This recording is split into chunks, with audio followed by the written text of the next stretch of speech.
और 25वें श्लोक में भगवान ने कहा था कि इस परम तत्व को सूक्ष्म बुद्धि के द्वारा, कोई ध्यान के द्वारा, कोई ज्ञान के द्वारा और कोई निष्काम कर्म के द्वारा प्राप्त कर जाता है, यानी प्रकट कर लेता है। लेकिन दूसरे मंद बुद्धि लोग हैं जो इस प्रकार नहीं जान पाते। दूसरों से अर्थात तत्व के जानने वाले महापुरुषों से सुनकर ही उनके अनुसार बताए हुए मार्ग पर चलते हैं, यानी उपासना आदि करते हैं, श्रवण प्रायण रहते हैं। वे कुछ भी मृत्यु रूप संसार सागर को निसंदेह तर जाते। अब ये 4 प्रकार के मनुष्यों की बात आपके सामने आ चुकी, चारों ही मुक्त हो जाते हैं। अब 5वें मनुष्य की बात कर रहे हैं, जो कल ये भी समझाई थी कि हे अर्जुन, यावन मात्र, यावन में क्या आ गया, सूक्ष्म अति सूक्ष्म जीव को भी लिया है, इसलिए स्थावर जंगम प्राणी कहा। स्थावर जंगम में आ गया जड़ और चेतन, सब प्रकार के जीव। तो स्थावर जंगम प्राणी उत्पन्न होते हैं, उन सबको तो क्षेत्र और क्षेत्रज्ञ के संयोग से उत्पन्न हुआ जान। और यही बात भगवान ने पीछे कही भी है कि अर्जुन, मेरी 2 प्रकार की प्रकृति है, परा और एक अपरा। तो अपरा प्रकृति पंचभूत और 3 मन बुद्धि और अहंकार, ये 8 नामों वाली मेरी अपरा प्रकृति है। और ये जीव रूपा चेतन रूपा ये मेरी परा प्रकृति है। इन दोनों के संयोग से ही ये सब कार्य हो रहा है। जीव रूपा चेतन इसको चला रहा है, उसमें मिलकर, परा प्रकृति में मिलकर उसका कर्ता बना हुआ है, और उसी से ये जन्म मृत्यु की परंपरा चल रही है। और करने वाले का कर्म शुभ है या अशुभ, उसके अनुसार कर्मों की परंपरा चल रही है। और शुभ का फल सुख तो पुण्य, पाप का फल दुख तो पुण्य पाप की परंपरा चली हुई है। तो इस प्रकार ये इन 2 के संयोग से। अब आगे कह रहे हैं कि जो पुरुष नष्ट होते हुए सब चराचर भूतों में परमेश्वर को, जिसको समझ आ गई है,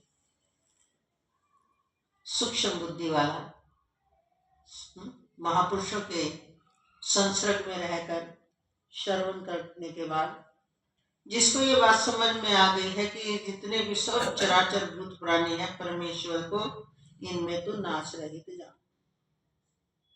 चराचर भूतों में परमेश्वर को नाश रहित और समभाव से स्थित जो देखता है, उसी का यथार्थ देखना है। इसलिए भाषा में तो ये बोला जाता है, भगवान ने पुण्य दिए, भगवान ने ये ऐसा लिखा, भगवान ने देखो, अच्छे में भी हम काफी बोलते हैं, भगवान ने कृपा कर दी। एक भाषा हो गई है हमारी कि भगवान ने मेरे साथ देखो कितना बुरा किया। तो ये सब कौन बोलते हैं? बिल्कुल अज्ञानी प्राणी बोलते हैं, जिनको हर चीज में भगवान भगवान कहने का स्वभाव पड़ गया है। और ज्यादातर ऐसे प्राणी जब अहंकार यानी कर्ता भाव में जीते हैं, तो वो क्या करते हैं कि अच्छे के करने वाले तो स्वयं श्रेय आप लेते हैं और बुरे को भगवान पर छोड़ देते हैं कि बुरा कर्म मैं करने वाला नहीं हूँ, ये भगवान ने मेरे ऊपर डाल दिया। तो ये तो बहुत ही ज्यादा अज्ञानी मूढ़ प्राणी की कथा है जो ऐसा समझते हैं। बाकी आम भाषा में बोलते ऐसे ही है, ज्यादातर के अज्ञानी मूढ़ प्राणी ही संसार में है।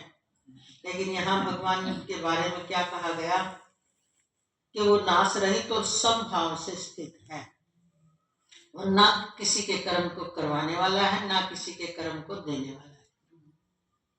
कर्म का सिद्धांत बनाकर छोड़ दिया है। कर्म ही हमें सुख देता है और कर्म ही हमें दुख देता है। कोई हमें बहुत सता रहा है तो वो सताने वाला आपके कर्म का ही खेल है। या तो आपका उसके साथ पिछले जन्म में बहुत दुश्मनी रही है, या बहुत कर्जवान रहे हो आप, वो अपना कर्जा आपसे ले रहा है, अगर दुश्मनी रही है तो उस दुश्मनी को निभाने के लिए पति पत्नी ही बनकर आना पड़ेगा।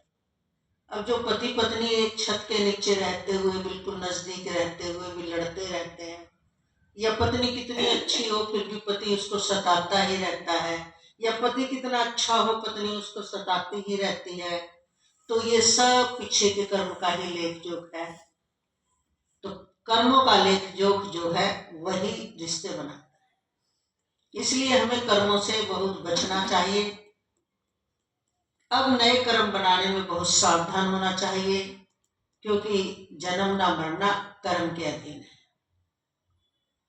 तो जन्मना मरना कर्म के अधीन है। कर्म किसके अधीन है? कर्म अधीन है कर्ता के अधीन। तो कर्ता कौन है? ये जीवात्मा ही करता है। तो ये जीवात्मा जब सत्संग के द्वारा, महापुरुषों के संग से ये समझ जाता है कि मैं करता नहीं हूं, ये तो मन बुद्धि और इंद्रियों के द्वारा सब हो रहा है, मैं तो वो चैतन्य स्वरूप आत्मा हूं, जो भगवान ने इसी 13वें अध्याय में ऐलान किया कि इस देह में जो आत्मा है वास्तव में वही परमात्मा है। तो जब ऐसा वो समझने लगता है तो वह कर्म के बंधन से मुक्त हो जाता है, और मुक्त होकर सदा सदा के लिए समभाव परमात्मा में ही उसका एक ही कर्म, एकता का, भेद का नहीं, बिल्कुल क्षण का भी भेद, बाल मात्र भी भेद नहीं रहता, एकता को प्राप्त हो जाता है। तो समभाव से स्थित देखता है वही यथार्थ देखता है, क्योंकि जो पुरुष सब में समभाव से स्थित परमेश्वर को समान देखता हुआ अपने द्वारा अपने को नष्ट नहीं करता, कल आ गए थे सारे, इससे वह परम गति को प्राप्त होता है।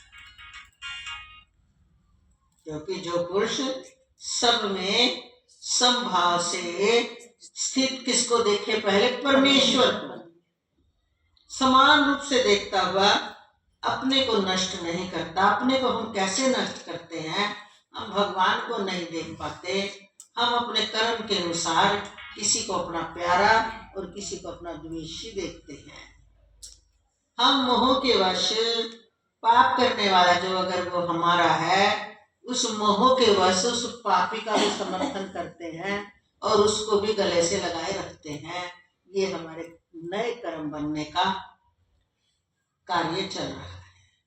हम मोहवश अपनों के लिए झूठ बोल देते हैं, हम ममता में आकर के अपनों का पक्ष करते हैं और दूसरे को हम कई बार गलत सजा भी दिलवा देते हैं।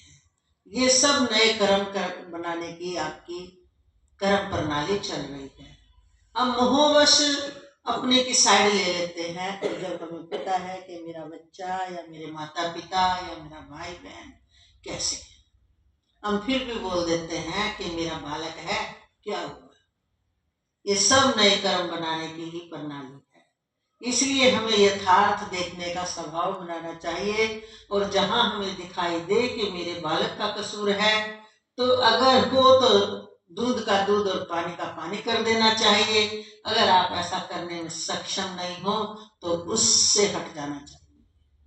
लेकिन मोहवश, मोह के अधीन, मोह से बंधा जीव गलत का भी समर्थन करता है।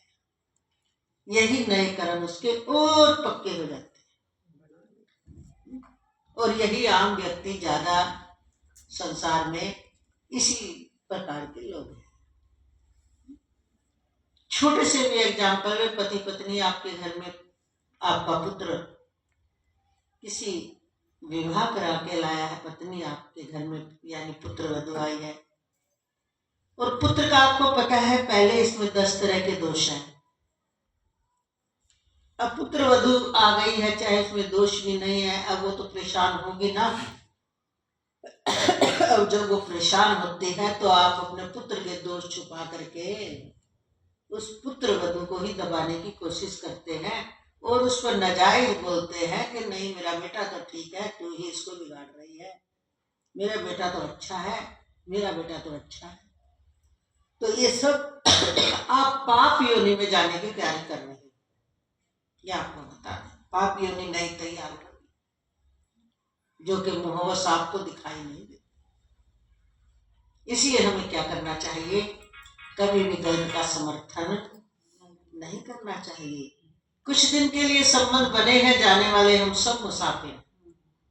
तो उन संबंधों में अगर हम गलत संस्कार, गलत कर्म फिर नए करके जाते हैं तो क्या दुर्दशा होगी आप सोच सकते हैं। क्योंकि ये सृष्टि संचालन कर्म परंपरा से चल रहा है, इसको कोई मिटा नहीं सकता। इसलिए ऐसा मत सोचो कि आगे क्या होगा, किसने देखा। अभी भी आप ही देख रहे हो सब कुछ, अभी भी आप ही देख रहे हो। अपना जन्म में कई बार तो बचपन का किया हुआ कर्म जवानी में आपके सामने आ जाता है। बचपन का किया कर्म, जवानी का किया कर्म बुढ़ापे में आ जाता है और तकरीबन आता है इस समय पे। लेकिन ज्यादा ही कोई प्रबल तप है आपका तो वो प्रबल तप आपके गलत कर्म को दबा रहा है, लेकिन इससे और ज्यादा अहंकारी हो जाते हो। इस पे आप पर ये कृपा नहीं हुई बल्कि अकृपा हो गई कि आपका वो पाप कर्म तो है ही सामने, पर तप बल ने एक बार आपका दबा दिया और जब वो निकलेगा तो कोई बचाने वाला, कभी आंसू नहीं पोंछ पाओगे। इसलिए हमें कभी भी किसी के साथ भी अन्याय नहीं करना चाहिए, चाहे वो ABCD कोई भी। हमें कर्म में न्यूट्रल रहने का, न्यूट्रल तो हम रह नहीं सकते, कर्ता बने हैं। तो ये जितने नजदीक के संबंध हैं इनका हमें सही सही विवेक के द्वारा, ज्ञान के द्वारा विचार करके निर्णय लेना चाहिए। और हमें अपने आप को उतना ही मिलाना चाहिए जितने में हमारा बस रोल अदा हो। अंदर से हम किसी के साथ इतने ना जुड़े कि नए कर्म बन करके फिर हमें इस भवकूप में धकेल। इसलिए जो परमात्मा की प्राप्ति चाहता है उसको तो कदम कदम पर सावधानी की बहुत जरूरत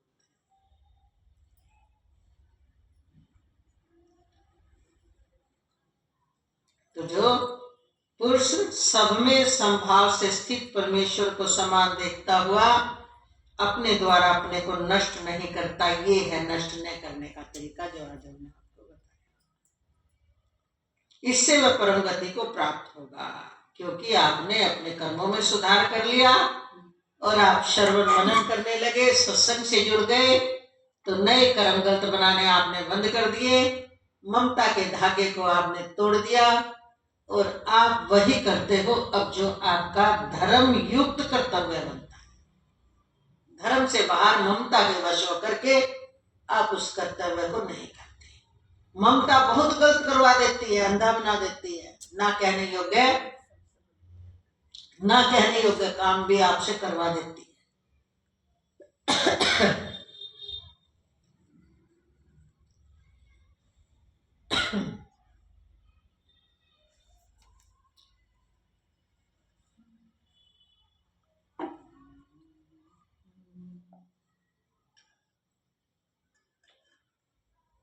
और जो पुरुष संपूर्ण कर्मों को सब प्रकार से प्रकृति के द्वारा किए जाते हुए देखता है, वाह, ये तो वही क्वालिटी आ गई ना जो अभी पीछे बताई।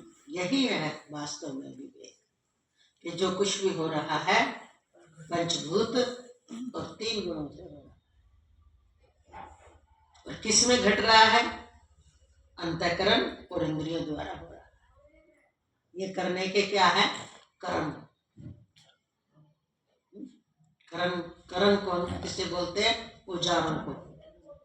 मिस्त्री लोग बोलते हैं ना आज करनी नहीं लाए, हम अपने औजार नहीं लाए।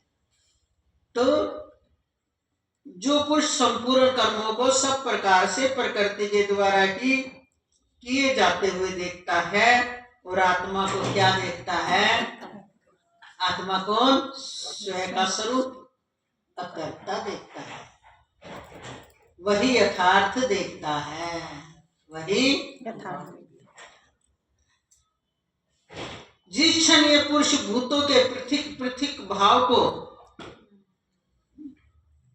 एक परमात्मा में ही स्थित तथा उस परमात्मा से ही संपूर्ण भूतों का विस्तार देखता है, उसी क्षण में सच्चिदानंद घन ब्रह्म को प्राप्त हो जाता है। क्या कह दिया? जिस क्षण, क्षण शब्द प्रयोग किया है, जिस क्षण का मतलब चलते चलते, करते करते, संयम करते करते, समझते समझते, सत्संग समझते समझते, जब वो एक ऐसा क्षण आ जाता है कि ये जीवात्मा भूतों के पृथक पृथक भाव को अच्छे से समझने लग जाता है कि ये इस का मतलब ये इसके द्वारा हुआ, जैसे सुनने का काम कान के द्वारा हुआ, देखने का आपके द्वारा हुआ, इस प्रकार सभी भूतों के अलग अलग भाव को एक परमात्मा में सब इनमें, बोले बिजली तो एक है, अब इससे समझ आ जाएगी आपको है।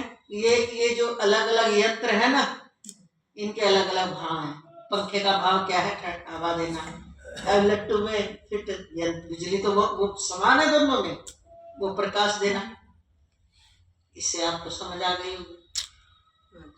तो इनमें स्थित सभी यंत्रों में एक स्थित है बिजली। ठीक इसी प्रकार पृथक पृथक भाव को एक परमात्मा में ही, इन सब में जितने भी यंत्र कार्य कर रहे हैं, जितने भी भूत समुदाय अपने अपने कार्य में दौड़ रहे हैं, उनमें स्थित एक ही परमात्मा तथा उस परमात्मा से ही संपूर्ण भूतों का विस्तार देखता है।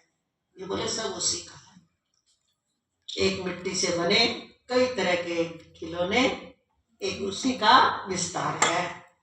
उसी क्षण वह सच्चिदानंद घन ब्रह्म, उसी क्षण जब उसको ये बात समझ में आई, ये घटना उसके अंदर में उतरी, उसी क्षण वह ब्रह्म स्वरूप हो गया। देखो अब ये कितनी बार रट लोगे, एक ही का है, यूं है यूं है, घटना तो नहीं घटी, ये रटी हुई बात है, यहाँ से सुनी हुई है, यहाँ पर लाई हुई है, यहाँ से गाई हुई है, यह इंद्रियों का विषय है। ये सब हमारी गहरी समझ में, गहरे ज्ञान में उतर जाए और हमें ऐसा दिखने लग जाए बस उसी क्षण ब्रह्म स्वरूप। ये तो पढ़ाई है, पढ़ी हुई आगे परोस दी आपने, तो आपके काम उतनी नहीं आई। तो इसलिए जो आप लोग बोल देते हो क्या ध्यान में रस आया, आज नहीं आया, पहले मैं बड़ा सब में मैं गुरु को देखने लग गया था, मतलब भगवान को देखने लग गया था, ईश्वर को देखने, जो भी जिसका भाव है देखने लग गया था, बड़ा प्रसन्न रहता था, बड़ा आनंद में रहता था, फिर दुखी रहता हूँ। तो वो देखना उसके विचारों के ही तहत था। वो विचार जिस काल में जो यहाँ हावी कर लिए, उतने टाइम तक रील चली, फिर जब दूसरे विचार ने आकर के दस्तक दी, पहले वाला विचार धीरे धीरे हट गया, तो वो देखने लग गया। ये विचारों का ही खेल है, और विचारों का खेल आपको कब तक सुरक्षित रख सकता है, कब तक सुख दे सकता है, बताओ। इसलिए विचारों में नहीं जीना, विचारों के द्वारा विचारों को मिटा करके, और जो यथार्थ विचार हैं उनके द्वारा अपने अंदर की गहराई में ले जा करके सब कुछ नकार देना है। और उस सच्चिदानंद ब्रह्म को ही जब लगेगा ओ हो, इन विचारों से क्या हुआ, जो अनात्म वस्तु थी, जो मिटने वाली वस्तु थी, मैंने सबको नकार दिया। नकारते नकारते इन सब का जो अलग अलग से रोल प्ले कर रही थी, ये सब विचार, इन सब का अधिष्ठान तो एक ही दिन दिखाई दिया, एक ही नाना रूप में कार्य करता हुआ दिख रहा है, और वो कुछ भी नहीं करता। जिस दिन आपके अंदर में ये घटना घट गई, उस दिन आप क्या कह रहे हैं, सच्चिदानंद ब्रह्म को प्राप्त हो जाओगे। अब कोई शिकवे शिकायत नहीं। अरे भाई आप खूब घूम रहे हो गाड़ियों में बैठे हुए, कब तक? जब तक आपको अपना ठिकाना नहीं मिला। अपने ठिकाने आए, उतरे और अंदर बैठे हुए, भाई अब जा, जो तेरा बनता हो ले, और तू जा अपने घर। बस जब तक हम अपने ब्रह्म सच्चिदानंद स्वरूप में नहीं आ जाते ना, तब तक ये सारे विचार, सारे साधनाएं, सारे स्वाध्याय, सब कुछ चाहिए। क्या पता, क्योंकि हम स्वयं के स्वरूप को भूले हुए हैं। जिस दिन ये सारा का सारा निर्णयात्मक अलग अलग करने में हम सक्षम हो गए, और वो कैसा किया है, बिल्कुल अंदर से अलग अलग अलग अलग अलग अलग कर दिया हमने, बिल्कुल पूरी तरह प्रकट हो गया। अब कहीं संशय की जरूरत, संशय की कुछ भी, किसी भी प्रकार की गुंजाइश नहीं है। ना संशय है, ना कोई क्वेश्चन है, ना क्वेश्चन उठता ही नहीं। कौन से किसके लिए क्वेश्चन करूं, अब शेष ही नहीं रहा। उस दिन आपका समाधान हो गया, इसी को समाधि बोलते। समाधि इसको नहीं बोलते थोड़ी सी देर जड़ की तरह बैठे, बाहर आ गए और लग गई समाधि। ये क्या समाधि है? तो कुछ नहीं है, और तो निद्रा में रोज ही ना लगे, ये समाधि नहीं है। समाधि होती है समाधान। अब आपके अंदर संशय ही नहीं है किसी भी तरह के, किसी से क्या पूछे, इनको उससे बेटर और क्या पता होगा, बताओ ना। इसका मतलब तो तुम्हें मंजिल मिली नहीं, अभी क्वेश्चन है तुम्हारे पास, तुम्हारे पास क्वेश्चन है। और जब तक क्वेश्चन है तब तक ही, और उसके लक्षण भी आपको बता दें। समाधान होने के बाद आप शहंशाहों के शहंशाह सच्चिदानंद स्वरूप स्वामी हो गए। अब आपकी मौज है। क्या मौज है?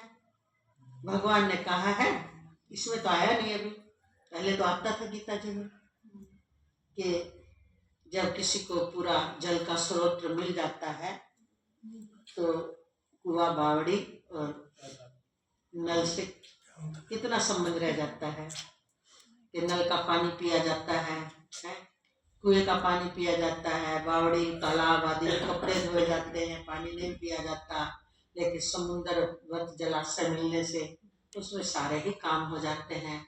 ऐसे ही सच्चिदानंद ब्रह्म की अनुभूति होने के बाद अब कुआ बावड़ी आदि से उतना ही संबंध, यानी ये सब संसार के जितने आप जितनी साधनाओं की बात करते हो, स्वाध्याय करो, ये करो, ये करो, वो करो, अब ऐसे करो, इतना जल्दी उठो, उतना करो, उतना करो, ये सब कुआ बावड़ी यानी किसको हराने के लिए थे?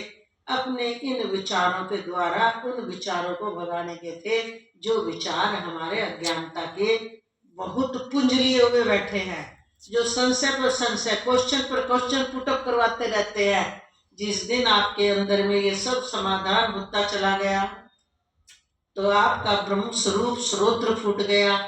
उससे बढ़कर और समुद्रवत जलाशय कौन सा होगा? तो उस दिन आपके क्वेश्चन नहीं है, क्वेश्चन दो ही व्यक्तियों के नहीं उठते। एक तो उनको नहीं उठते जिनको कुछ समझ ही नहीं आती, वो तो जीरो है, कितना सुना लो मौन बैठे हैं। और एक उनके नहीं उठते जिनका पूरी तरह समाधान हो गया। और महापुरुषों ने किसके क्वेश्चन का उत्तर देना चाहिए? जो हकीकत में अंदर से जिज्ञासु है, जो शास्त्र सम्मत क्वेश्चन करता है, उससे पता चलता है कि इसने हमारी बात समझ आ गई है, ये यहां तक समझ लिया है, यहां आकर अटका है,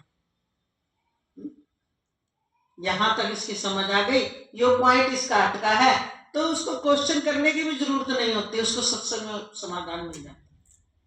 क्योंकि सत्संग ऐसी चीज है, ब्रह्मनिष्ठों का सत्संग, सत शास्त्रों का जहां निर्णय सुनाया जाता है, तो वहां पर कोई ऐसा क्वेश्चन है ही नहीं जो हमारे क्वेश्चन से अलग कुछ बताया जाए। आपका क्वेश्चन उसी में छुपा है, जरूर आएगा, जरूरत ही नहीं होती क्वेश्चन करने की। पर क्वेश्चन कैसे करते हैं? हम अपने विचारों की खिचड़ी पका लेते हैं, लगता है हम 6 गज आगे चले हैं, हम 2 कदम बढ़ गए हैं, 4 कदम आगे बढ़ गए हैं, कुछ दिन में फिर देखते हैं अरे कदम तो बढ़े ही नहीं, हम तो वहीं खड़े हैं। फिर क्वेश्चन, फिर क्वेश्चन, अपने द्वारा विचारों का पुलंदा बांधकर भागने का और खड़े होने का भ्रम पैदा कर लेते हैं। ये अंदर की समझ अलग से खुलती है, गुरु पहचान जाते हैं, तत्क्षण पहचान जाते हैं किसकी क्या स्थिति है। उनको जरूरत नहीं होती, जरूरत नहीं होती, उनकी क्रियाएं बता देती हैं। सच बता रहे हैं। अगर गुरु के पास ये परखने की भी अगर शक्ति नहीं है तो फिर वो गुरु तो चाहे वो भी सहारा ले रहा है, बोल रहा, सुना रहा है, ये तो कृपा उनके पास उतरी हुई होती है। ये वो शिष्य की, हर शिष्य की स्थिति जानते हैं। वो शिष्य नहीं जानता अपनी ही स्थिति को, और वो जानता भी नहीं, और वो गुरु बताए तो गुरु की वाणी समझता भी नहीं, क्योंकि वो तो अपने ही विचार को यहाँ रखता है हावी, उसको समझ ही नहीं आती। गुरु कुछ पॉइंट बोल भी जाएंगे, वो अपने द्वारा यूं गोल मोड़ बात में घुमाए जाए, किंतु परंतु उसके दिमाग में घूमता रहता है। इसलिए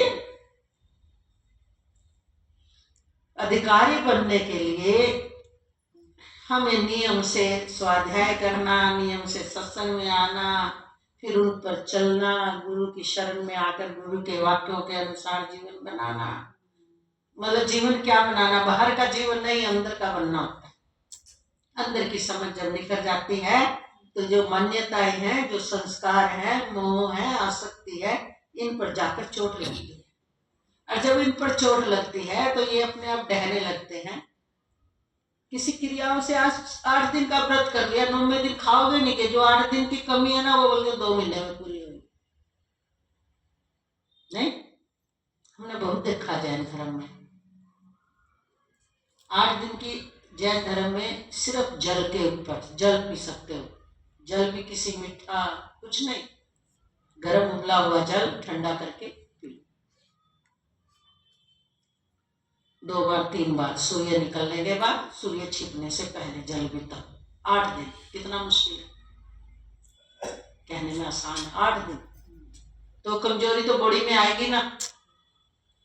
कुछ नहीं, चाय दूध नमक मिर्च रोटी पानी एक टाइम दो, कुछ नहीं, सिर्फ फिक्का पानी।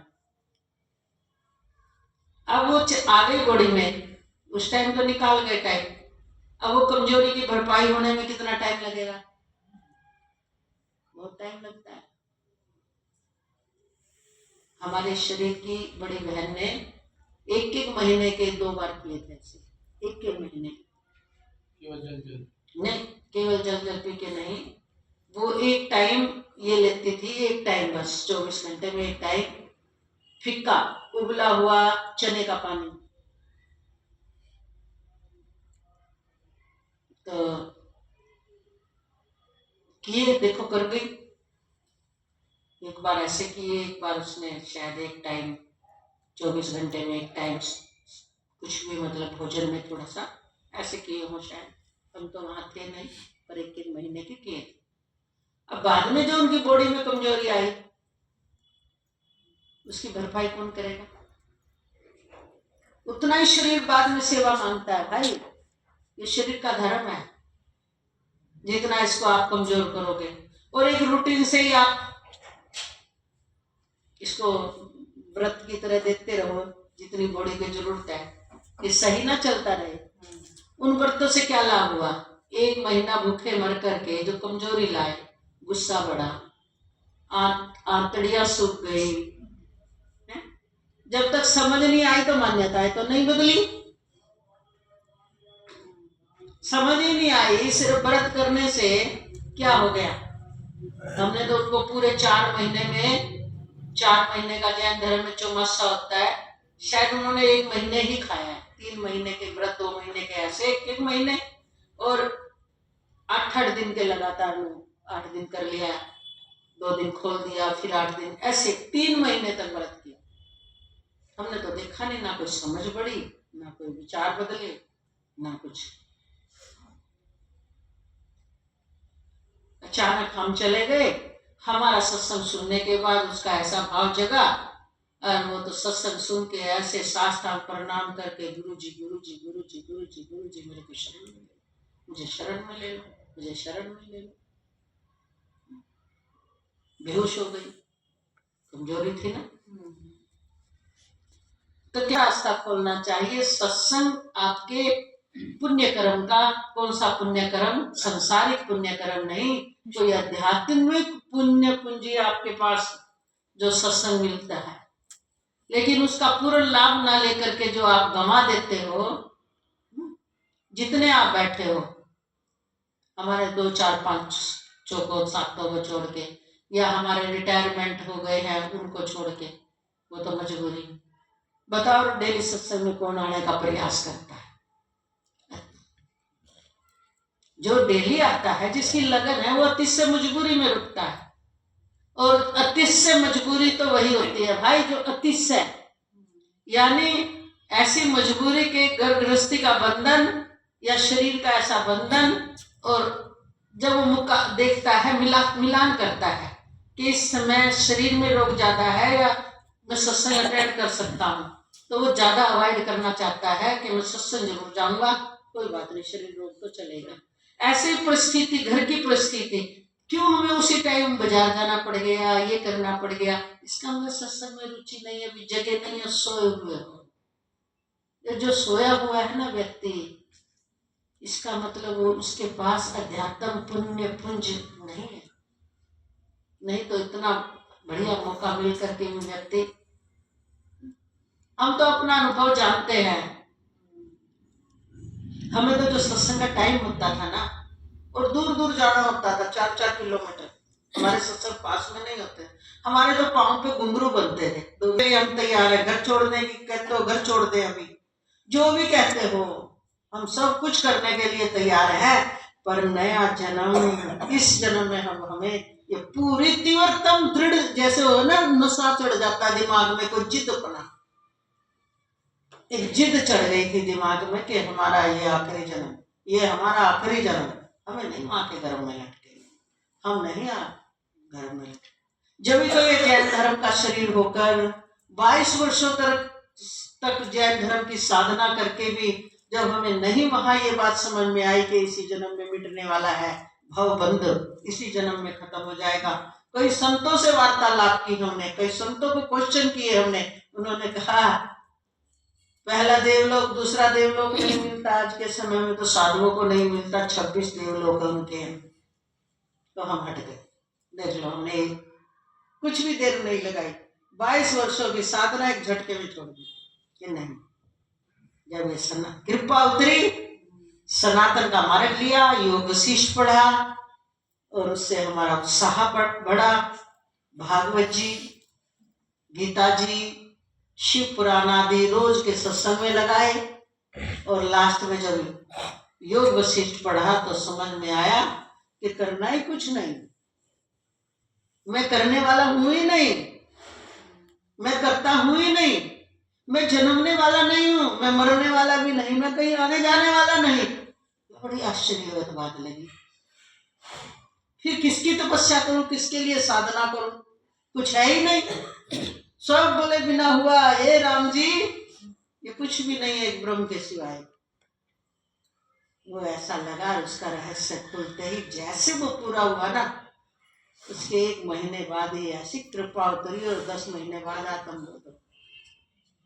जो सच्ची लगन से, सच्चे उससे लगता है ना व्यक्ति, पा लेता है। जो घिसरी घिसरी घिसरी करता है ना, बड़ा तो संसार के सुखों में है। बाहर से तो उसकी करता है थोड़ा सा, अंदर से तो मोह ममता पति में, बच्चों में, परिवार में, घर में। पढ़ा तो ये शरीर भी रहा, पर कहाँ रहा? शरीर के पड़े रहने से क्या, ये तो बेचारा जड़ है। शरीर के कार्य तो जो है, इसमें जो जड़े हुए हैं ये ज्ञान इंद्री कर्म इंद्री, इनके द्वारा कार्य करना इन्होंने कर दिया। बात तो सारी सूक्ष्म शरीर में बसी हुई वासनाएं है ना, तो सूक्ष्म शरीर में तो सिर्फ एक ही था, इसी जन्म में मोक्ष। उसके लिए सूक्ष्म ही तैयार होता है कि मैं सारे बंधन तोड़ने के लिए तैयार हूं, जो कहो मैं वो करने के लिए तैयार हूं, पर मुझे इसी जन्म में बिल्कुल तैयार रहते थे। घर छोड़ना हम तैयार, बिल्कुल बैठकर बात करते थे, जो करना हमें किसी की परवाह नहीं, हम सब कुछ छोड़ने के लिए तैयार, इसी समय सब छोड़ देंगे। और ये हम अपने वाणी से नहीं कहते, जैन साहब से पूछे। जब जैन साहब से हमने सारी बात करी, जैन साहब बोले कि आप आजाद हो, आप घर मत छोड़ो, आप मैं आपका साथ दूंगा, आप जहां जितना कर सकते हो करो, बस एक किस्म का जैसे घर में रोटी पानी के लिए कहीं तो रहेंगे, आश्रम में भी तो सब कुछ वही है। तो कहने का मतलब ये अंदर की बात होती है भाई, उसकी बात भगवान कर रहे हैं, वो उसी क्षण सच्चिदानंद ब्रह्म को प्राप्त हो जाता है। अपनी अंदर की तैयारी है। ये कितने किंतु परंतु किंतु परंतु किंतु परंतु करते रहो, ये ताना बाना है। इसलिए पहले साधना यानी गुरु की सुनते चले जाओ, सुनते चले जाओ, उसका अमल करते चले जाओ, अंदर में अमल करते चले जाओ, और एक निश्चय रखो, मैं आनंद स्वरूप आत्मा हूं, इसलिए आनंद में रहो। दुख अगर आपने अपने हृदय में पाल लिया तो दुख तो आपकी चेतना को और कृश कर देगा, इसलिए दुख नहीं पालना। सहज सुख में रहकर गुरु के वचनों को अप्लाई करना है। और गुरु क्या कहते हैं, क्या कहते हैं? हमें कहीं से कुछ नहीं चाहिए, हमें किसी से कुछ नहीं चाहिए, हमें ब्रह्मलोक का भी सुख नहीं चाहिए। ये हमारा ऐसा हृदय होना चाहिए अपने लिए। अब ये अपने अपने हृदय की जांच कर लो कि किसी को कुछ चाहिए या नहीं चाहिए। जिस दिन आप ऐसा हृदय बना लोगे अपना अंदर से, और या नहीं बना है तो बनता जा रहा है, तो आपकी साधना सफल होती जा रही है। अब गृहस्थ में भी आप क्या कर रहे हो? आपको अपने लिए कहाँ चाहिए? कुछ लगता है, कहते हो बच्चों के लिए चाहिए, अभी भी किसके लिए मर रहे हो? सामान्य सभी त्याग कर ही रहे हैं गृहस्थ में, लेकिन फिर भी चाहिए। क्या चाहिए? ठोरा चाहिए, ठोरा। मैं सास हूँ, मेरा घर बन गया है, मैं पत्नी हूँ, मैं माँ हूँ, मेरा पति है या मेरे पत्नी है। हमें ये जो मेरा मेरा मेरा है ना, ये सूक्ष्म शरीर में बीज रूप से, और यही जड़ पकड़े हुए है, इसी का नाम वासना है। और जबकि कुछ नहीं मिलता, जो जब परिवार में मिल तो भी रहा है ना, अंदर से काट दो डोरी। अब हम गद्दी में बैठे हैं ना, पर ये गद्दी हमसे बंध रही है क्या? जितने समय हमने बैठना है बैठे हैं, अब हमने ये चिपका नहीं रखी। जब चाहे अभी उठ के भाग जाए यहां से। तो ऐसा होना चाहिए हमारे संबंध, सारे संबंधों के साथ। सारा हम व्यवहार निभा दे और अंदर से तू मेरा नहीं मैं तेरा, ऐसा क्रॉस मार के चले अंदर से। ये अभ्यास करो, हम तो इसको साधना मानते हैं। जिसकी ये साधना नहीं है वो यूं कितनी रीढ़ पिटे जाओ, फालतू रीढ़ है सब। तो इसलिए वो सच्चिदानंद ब्रह्म को प्राप्त हो जाता है। हे अर्जुन, अनादि होने से और निर्गुण होने से यह अविनाशी परमात्मा शरीर में स्थित होने पर भी, बड़े गहरे पॉइंट दे रहे हैं भगवान 13वें अध्याय, वास्तव में न तो कुछ करता है और न लिप्त ही होता है। अब देख लो, फिर आप भूल कर जाते हो, फिर आप बोलते हो कि ये तो परमात्मा के लिए कहीं है ना। हम कहते तुरंत 13वें अध्याय के शुरू के उसमें चला जाया करो कि इस देह में दूसरा ही शायद दूसरा ही श्लोक है, दूसरा तीसरा, कि इस देह में स्थित जो आत्मा है वास्तव में वही, उसको साथ में जब लिया करो। किंतु इस आत्मा कौन है? मैं तो हूँ आत्मा, और कोई आत्मा को भूत बन के थोड़ी बैठा है, मेरा ही तो यही असली परिचय है। तो यहाँ फिर वही फिर बोल दिया, अनादि होने से, निर्गुण होने से, ये अविनाशी परमात्मा, वो परमात्मा ही देह में कौन है? आगे ना समझ में? तो किसको कहा जा रहा है ये? अब हम तो समझा रहे हैं, आप तो हाँ कर रहे हो, आप घर में जाके फिर उलझ जाते हो। यही होता है ना, फिर भूल जाते हो। वो परमात्मा वाला दिमाग घुस रहा है, और परमात्मा को यहाँ मान रखा है, या तो यहाँ मान रखा है या मंदिरों में बिठा रखा है। परमात्मा का नाम आते ही आप अपने को तो मतलब दूसरा देखने का जो अज्ञान आच्छादित है ना, वो हटता ही नहीं।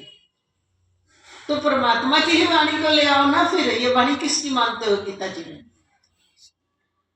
गीता जी में वाणी किसकी है?